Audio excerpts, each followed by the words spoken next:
What's going on, everybody? It's been a hot minute since been behind the microphone here, so welcome back to Friday Night Bites. Man, we got so much coming up in the month of July. Happy 4th of July, first and foremost, to all of you. I hope you guys had a great 4th, still enjoying the weekend holiday. But tonight, I want to cover some stuff. We got ICAST coming up. Hobie Worlds just happened. I've done a little bit of fishing myself, so let's get right into it. Welcome to Friday Night Bites, an after-hours paddle and fin production. No holds barred, what's hot and what's not. Latest updates and trends in the industry. Tricks, tips, and more. Weekly updates by none other than the OG himself. Now let's join the one and only podfather, Brian Schiller.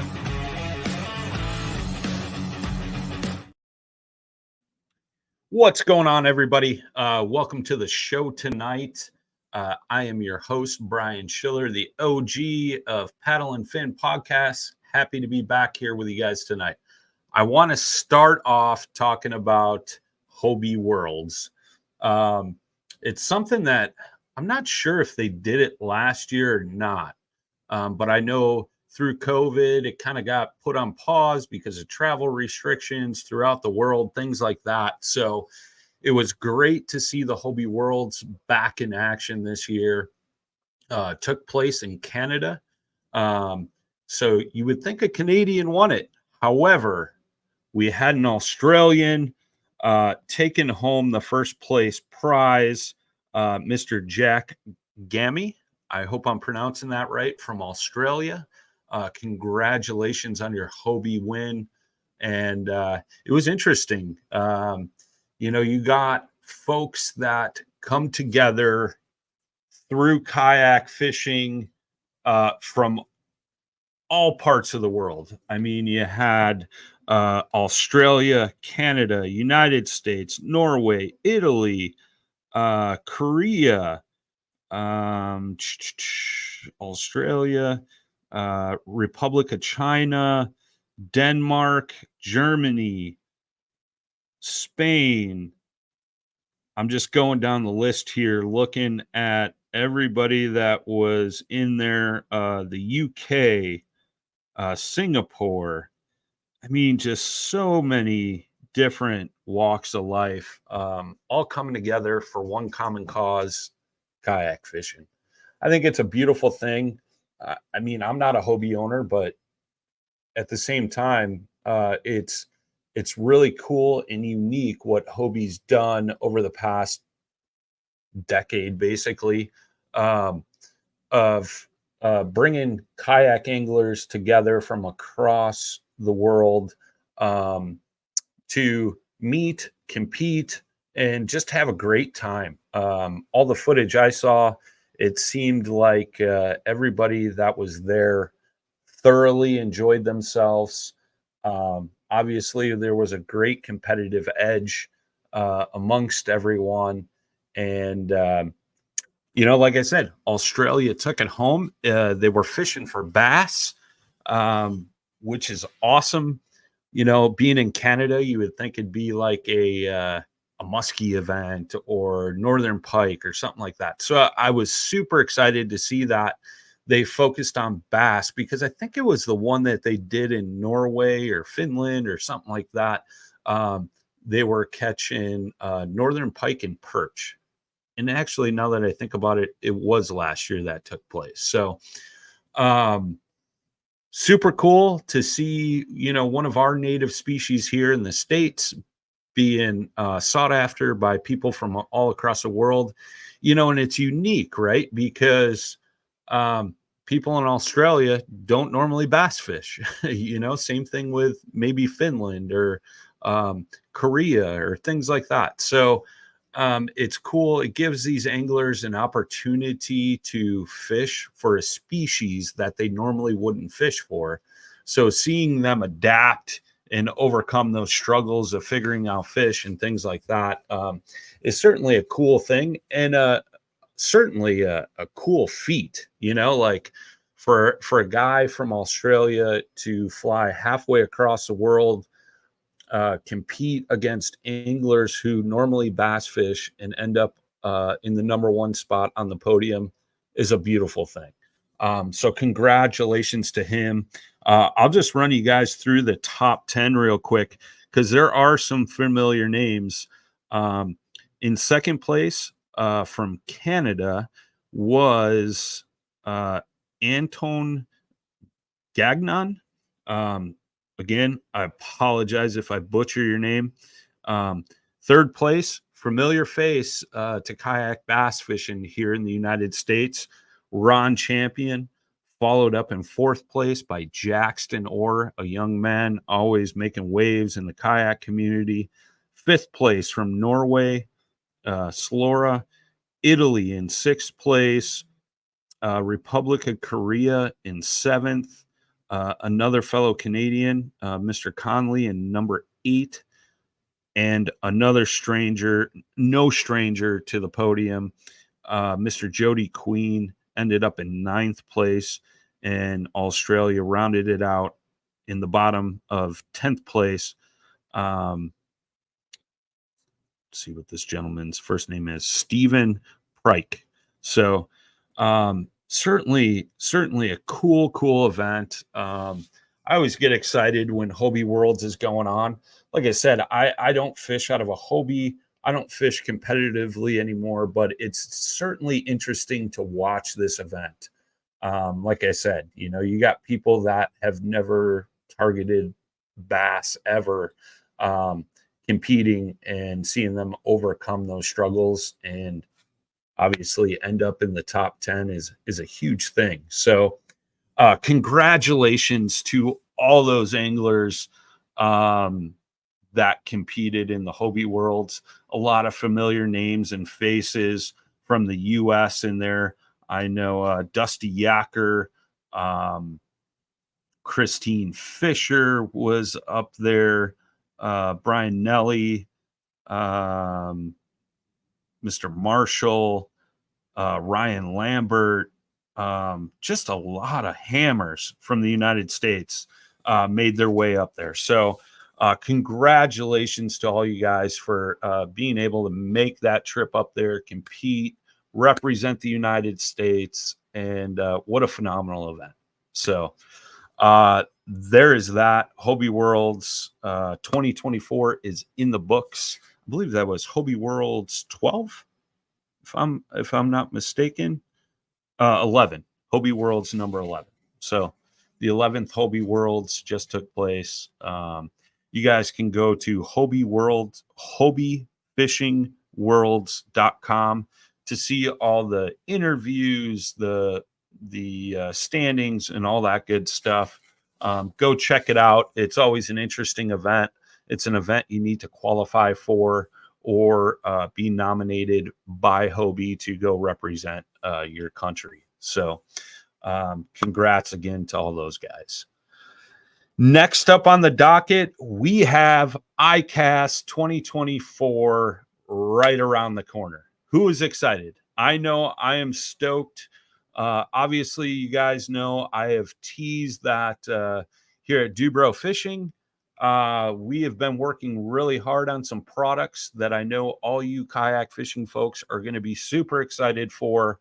I cannot wait to reveal that to all of you and the world.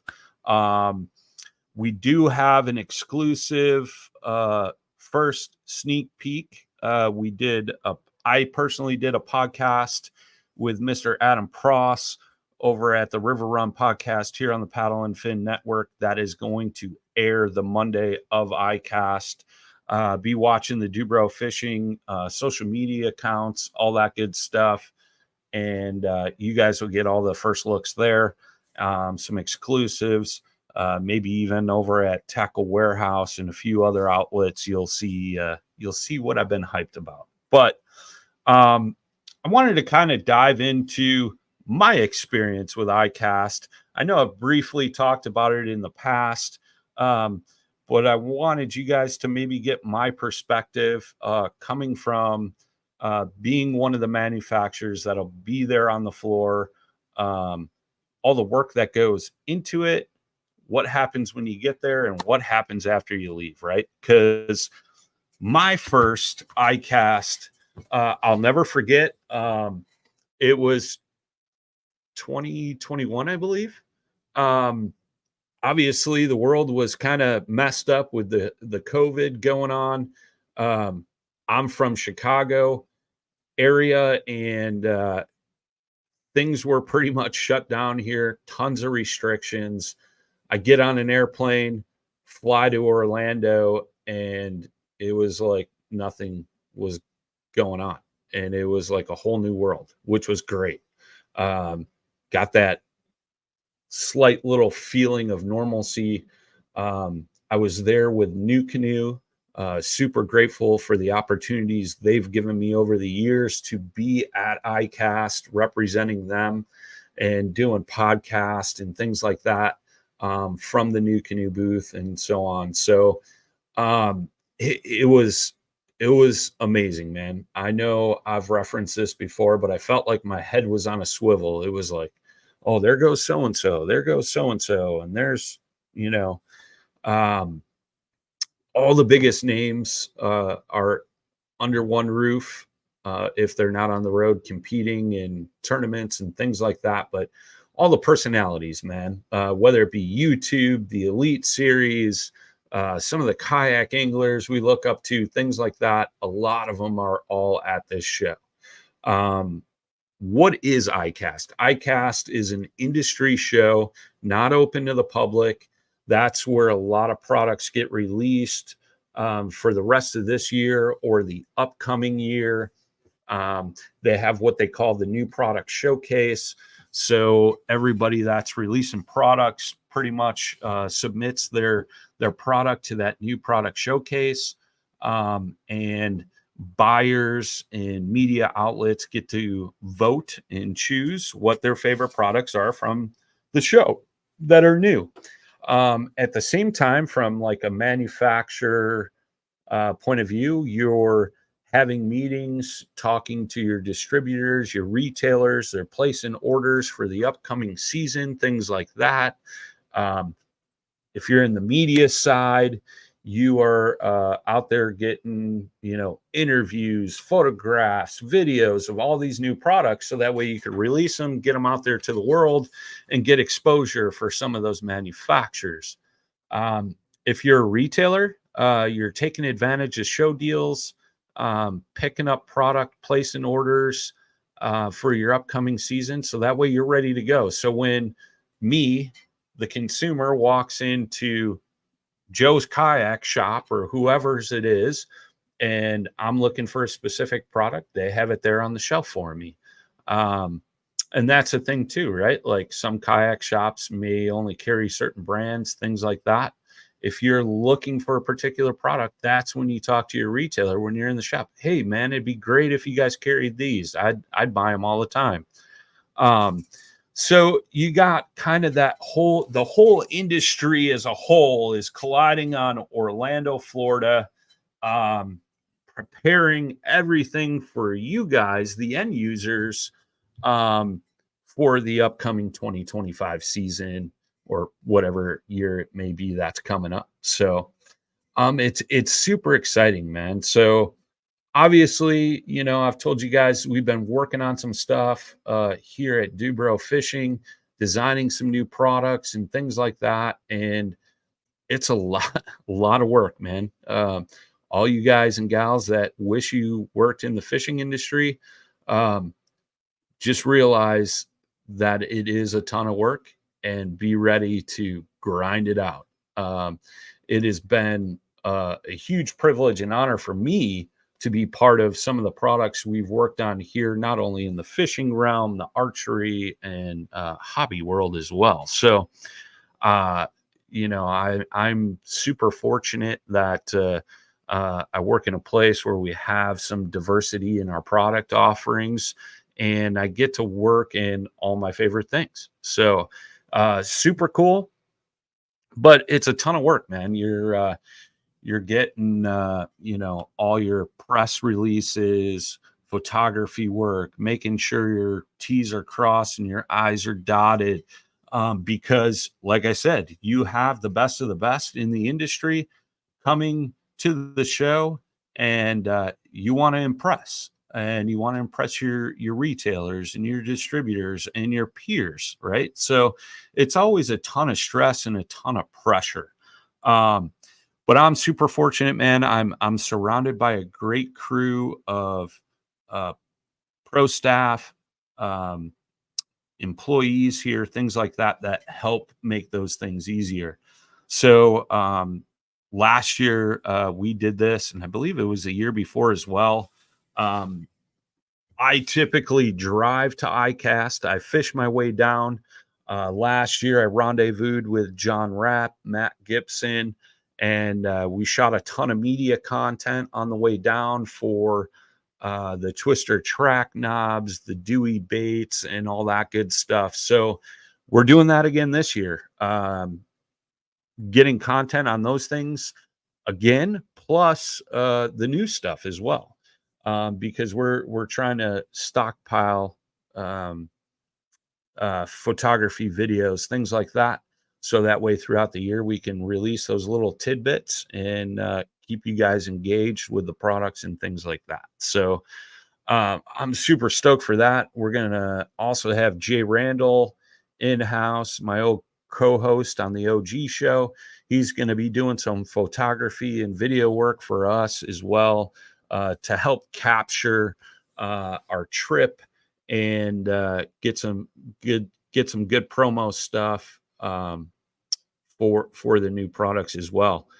Um, but it's something too, right? Like if you're one of those pro staff guys or gals that's heading to ICAST and you're going to do like some kind of road trip or whatever, it's a great time to capture content for those companies you work for, and maybe reach out to them. Hey, do you guys have some new products coming out that you want to send me, and I can get some content for that stuff on the way down and hand it over to you when I get into town at ICAST, and then you guys can use that on your socials, websites, publications, whatever it may be. That's always a great time to reach out and maybe get a firsthand personal um, view of what's new for the companies you guys represent. I know a company I work with, Lakewood.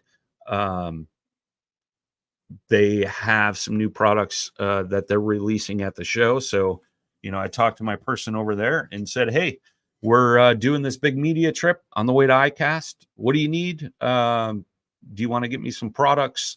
And I'll take them with me, and we'll capture some photos and videos." We did that last year with their smaller swim bait box that they released at ICAST. I'm not a huge swim bait guy, like when it comes to like the big swim baits, but Matt Gibson is. So we captured a ton of content with that case for them last year, and they've used it across their platforms quite a bit. So super cool, man. I am so stoked to get to ICAST and be able to, chat and show you guys some cool stuff. But you get to the show, all right, and I'm talking to some of you guys and gals that this may be your first ICAST. Be ready. It is a grind. You will get some time to walk around, check some stuff out, and things like that. But you are there to help represent a brand, company, whatever it may be. Do as much as you can for those folks. That goes a long way. And when it comes promotion time, things like that, they're going to remember that. Trust me. So, it's one of those things, man. It is a grind. Like I said, when I started this, it's you're there to cater to your retailers, distributors, media outlets, things like that. So you're going to be nonstop running around, chatting with people, showing off all the good products that the companies or the company or companies that you're there to represent, showing off their products, getting people interested in it, things like that. And then post ICAST, from my standpoint, I'm following up on all those contacts that I made during and at the show, trying to get them set up with, purchase orders, things like that. So, and not only that, but releasing all that content that we shot on the way down, in our little media trip, So it's one of those things, man, like something that you may see at the show, you may not really see the photograph or video or whatever till 6 months from now, So it's one of those things, man. It's definitely a grind. It's something I look forward to just because of all the great people. And I think we talked about this on John Rapp's podcast, or maybe it was the podcast I did with Matt Gibson talking about our New York trip. And we briefly talked about ICAST, but sometimes I only get to see some of these people once a year, and it's usually at ICAST. However, we interact online and things like that, Facebook, Instagram, whatever it may be. But you only get to see these folks once a year, so it's always great to meet up with those people, maybe have a drink or catch a meal or whatever it may be. So I always look forward to the social aspect as well, because some of the conversations everybody's in business mode. So I'm always interested in what others are doing to advance or continue on, making products better, companies better, things like that. That's just stuff that interests me.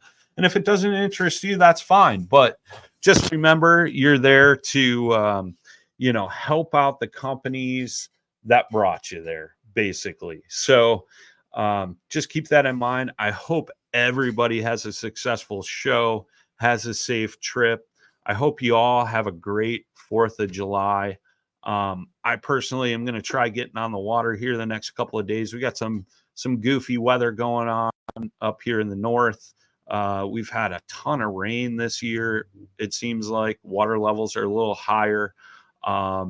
Temperatures are definitely high. The humidity's high, all that good stuff. I know all you folks in the South totally understand that. I've had some really good successful trips out on the home body of water. I haven't traveled too much to fish other places since I got back from New York, just because I've been on the road for some shows and things like that. So I am super stoked to get back on the water this weekend. I don't think I'll be traveling until ICAST. I leave next week, Wednesday. I got to make a stop in Indiana to do some things for our other division here at DUBRO Fishing, and then pick up Matt Gibson. We rendezvous with Jay Randall and old John Rapp, and we start shooting some content, and then it's off to ICAST we go. So I am super stoked. We're going to be doing some podcast live in the booth at DUBRO for Paddle and Fin. I'm going to play you a little teaser for that real quick.